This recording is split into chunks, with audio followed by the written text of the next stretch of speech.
या क्षणाची संपूर्ण महाराष्ट्राला धडकी भरवणारी सर्वात मोठी आणि महत्त्वाची बातमी येत आहे।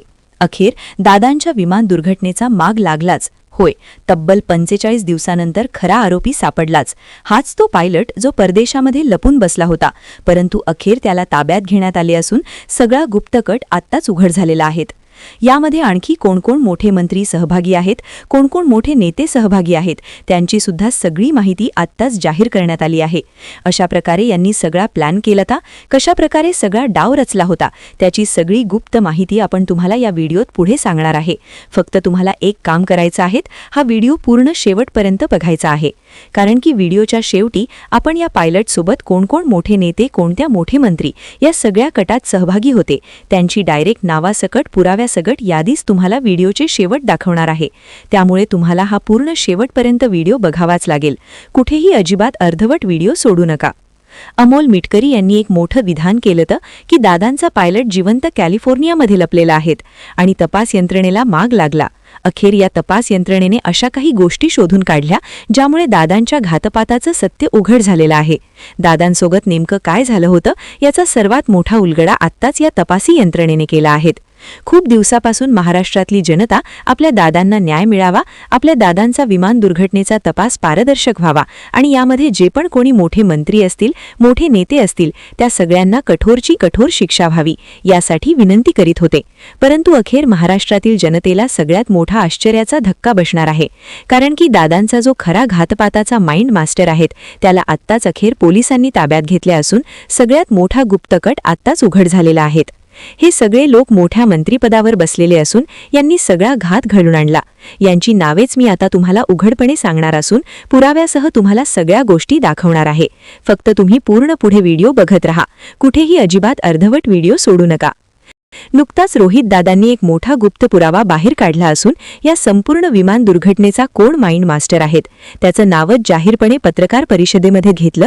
त्यामुळे या मोठ्या नेत्यांचे अक्षरशः धाबे दणाणले असून यांची झोप उडाली आहे, कारण की यांना आता भीती आहे की आपल्याला जेलमध्ये टाकणार का, आपलं सगळं काळभ्रष्ट उघड होणार का, असा मोठा धाक या मोठ्या मंत्र्यांना, या मोठ्या नेत्यांना पडला आहे। दादांच्या विमान दुर्घटनेच्या विमान कंपनीचा जो मालक आहेत विकी सिंग, त्याचे खूप मोठे कॉन्टॅक्ट आहेत। त्याच्या जवळची लोक हे केंद्रामध्ये बसलेले आहेत, त्याच्या जवळचे लोक हे मोठ्या मंत्रिपदावर बसलेले आहेत आणि हेच लोक सगळा दादांचा घातपात दाबण्याचा प्रयत्न करीत आहे। दादांचा विमान दुर्घटनेचा अपघातच होता असा या लोकांना सिद्ध करायचा आहे आणि या सगळ्या गुप्तकटातून यांना सही सलामत वाचायचं आहे। परंतु महाराष्ट्रातील जनतेपासून सत्य कधीही लपलेलं नाही आणि लपणारही नाहीत। त्याप्रमाणे रोहित दादा वेगवेगळे पुरावे सादर करीत आहे। त्यानुसार दादांसोबत काय झालं, कसा घातपात करण्यात आला, त्याची सगळी गुप्त माहितीच उघडपणे जाहीर होत आहे। काही लोक अंतर्गत विरोध करीत आहे, तर काही लोक आतमधून या मोठ्या कंपनीच्या मालकाला सपोर्ट करीत आहे।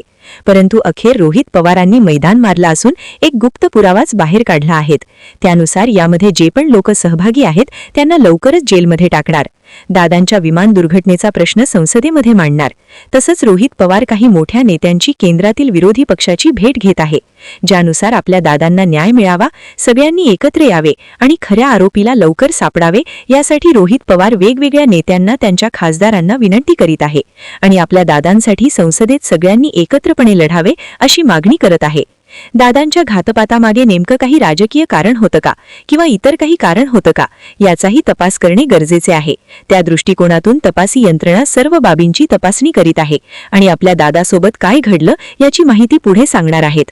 फक्त तुम्ही पूर्ण शेवटपर्यंत व्हिडिओ बघत रहा, कुठेही अजिबात अर्धवट व्हिडिओ सोडू नका। नुकताच रोहित दादांनी एक मोठा गुप्त पुरावा बाहेर काढला असून या संपूर्ण विमान दुर्घटनेचा कोण माइंड मास्टर आहेत त्याचं नावच जाहीरपणे पत्रकार परिषदेमध्ये घेतलं। त्यामुळे या मोठ्या नेत्यांचे अक्षरशः धाबे दणाणले असून यांची झोप उडाली आहे, कारण की यांना आता भीती आहे की आपल्याला जेलमध्ये टाकणार का, आपलं सगळं काळभ्रष्ट उघड होणार का, असा मोठा धाक या मोठ्या मंत्र्यांना, या मोठ्या नेत्यांना पडला आहे। दादांच्या विमान दुर्घटनेच्या विमान कंपनीचा जो मालक आहे विकी सिंग, त्याचे खूप मोठे कॉन्टॅक्ट आहेत। त्याच्या जवळची लोक हे केंद्रामध्ये बसलेले आहेत, त्याच्या जवळचे लोक हे मोठ्या मंत्रिपदावर बसलेले आहेत आणि हेच लोक सगळा दादांचा घातपात दाबण्याचा प्रयत्न करीत आहे। दादांचा विमान दुर्घटनेचा अपघातच होता असा या लोकांना सिद्ध करायचा आहे आणि या सगळ्या गुप्तकटातून यांना सही सलामत वाचायचा आहे। परंतु महाराष्ट्रातील जनतेपासून सत्य कधीही लपलेलं नाही आणि लपणारही नाहीत. त्याप्रमाणे रोहित दादा वेगवेगळे पुरावे सादर करीत आहे. त्यानुसार दादांसोबत काय झालं, कसा घातपात करण्यात आला, त्याची सगळी गुप्त माहितीच उघडपणे जाहीर होत आहे. काही लोक अंतर्गत विरोध करीत आहे, तर काही लोक आतमधून या मोठ्या कंपनीच्या मालकाला सपोर्ट करीत आहे. परंतु अखेर रोहित पवारांनी मैदान मारलं असून एक गुप्त पुरावाच बाहेर काढला आहे. त्यानुसार यामध्ये जे पण लोक सहभागी आहेत त्यांना लवकरच जेलमध्ये टाकणार. दादांच्या विमान दुर्घटनेचा प्रश्न संसदेमध्ये मांडणार. तसंच रोहित पवार काही मोठ्या नेत्यांची केंद्रातील विरोधी पक्षाची भेट घेत आहे, ज्यानुसार आपल्या दादांना न्याय मिळावा, सगळ्यांनी एकत्र यावे आणि खऱ्या आरोपीला लवकर सापडावे यासाठी रोहित पवार वेगवेगळ्या नेत्यांना, त्यांच्या खासदारांना विनंती करीत आहे आणि आपल्या दादांसाठी संसदेत सगळ्यांनी एकत्रपणे लढावे अशी मागणी करत आहे. दादांच्या घातपातामागे नेमकं काही राजकीय कारण होतं का किंवा इतर काही कारण होतं का याचाही तपास करणे गरजेचे आहे. त्या दृष्टिकोनातून तपासी यंत्रणा सर्व बाबींची तपासणी करीत आहे आणि आपल्या दादासोबत काय घडलं याची माहिती पुढे सांगणार आहेत. फक्त तुम्ही पूर्ण शेवटपर्यंत व्हिडिओ बघत राहा. कुठेही अजिबात अर्धवट व्हिडिओ सोडू नका. करतो आमचा एफआयआर सुद्धा तिथे घेतला जात नाही. आणि मग ह्या सगळ्या गोष्टीकडे बघितल्यानंतर त्याच्याच बरोबर जे या देशाचे एव्हिएशन मंत्री आहेत राम मोहन नायडू, आता ही एक गोष्ट मी आता आपल्या सर्वांसमोर आणतोय आणि त्याच्यात आमच्याकडे उद्या जाऊन पुरावे सुद्धा आपल्या सर्वांना देतो.